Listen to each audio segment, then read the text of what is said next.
Sir, सध्या बीडमध्ये जे आहे ते वाल्मिक कराड प्रकरणावरून धनंजय मुंडे यांना टार्गेट केलं जातं. राजकीय रंग देखील या सगळ्या प्रकरणाला मिळतोय. काय वाटतं या मागे काय असायला पाहिजे की फक्त मुंडेंना टार्गेट करण्यासाठी हे सगळं केलं जातं?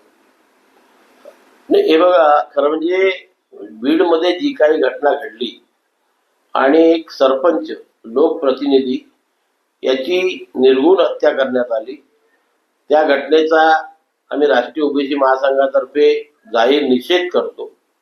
कुणी त्याचं समर्थन करणार नाही.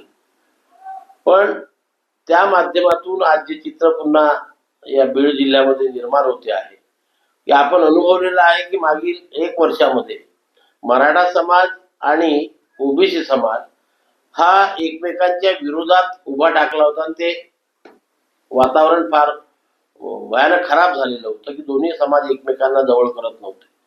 परंतु या विधानसभा निवडणुकीच्या माध्यमातून तो दुरावा संपला असं आमच्या लक्षामध्ये आला आहे. पुन्हा दोन्ही समाज गुण्यागोविंदाने वागत होते. ही चांगली गोष्ट होती, समाजाकरता फार चांगली गोष्ट की कुठे अशा प्रकारची दोन समाजामध्ये दुरी निर्माण होऊ नये. परंतु आता या घटनेच्या माध्यमातून जे बघतो आमच्या समोर चिंता एक आहे की पुन्हा तोच मराठा वर्सेस ओबीसी संघर्ष या बीड जिल्ह्यामध्ये किंवा त्या मराठवाड्यामध्ये उभा राहू नये. जी घटना घडली त्याचा आम्ही निषेध करतो. जो कोणी दोषी असेल, जो कोणी त्याच्यामध्ये कोणी त्याला शिक्षा झालीच पाहिजे, कठोर दंड झाला पाहिजे.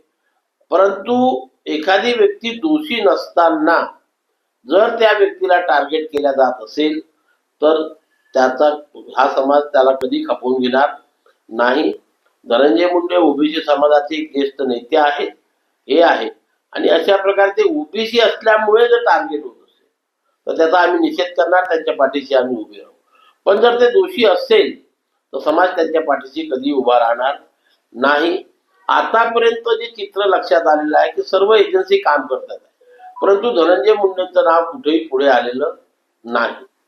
जर अशा प्रकारे भविष्यात सुद्धा त्यांचं नाव आलं नाही आणि या माध्यमातून त्यांना बदनाम करण्याचा प्रयत्न होत असेल तर ओबीसीचं एक चांगलं उभरचं नेतृत्व संपवण्याचा तर कदाचित डाव नाही अशी शंका आमच्या मनामध्ये निर्माण होईल.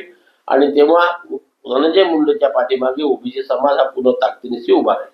सर, या सगळ्या प्रकरणाची चौकशीची तुमची मागणी असणार आहे का? दुसरं, ओबीसी बरोबर जर अन्याय होत असेल तर इथून पुढे तुमच्या संघटनेची काय भूमिका?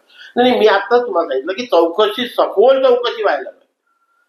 अशा प्रकारचं कृत्य या महाराष्ट्रामध्ये, पुरोगामी महाराष्ट्रामध्ये कुठेही व्हायला नको. एका लोकप्रतिनिधीची अशा प्रकारे निर्गुण हत्या व्हायला नको.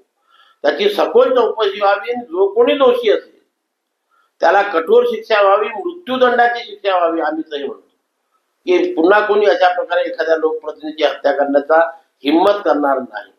परंतु या घटनेच्या माध्यमातून जर एखादी व्यक्ती दोषी नसेल परंतु त्या व्यक्तीला टार्गेट करून त्याला राजकीय जीवनातनं, आयुष्यातनं उद्ध्वस्त करण्याचं काम जर कुठून होत असेल तर तेव्हा नक्कीच ओबीसी समाज त्यांच्या पाठीशी उभा आहे.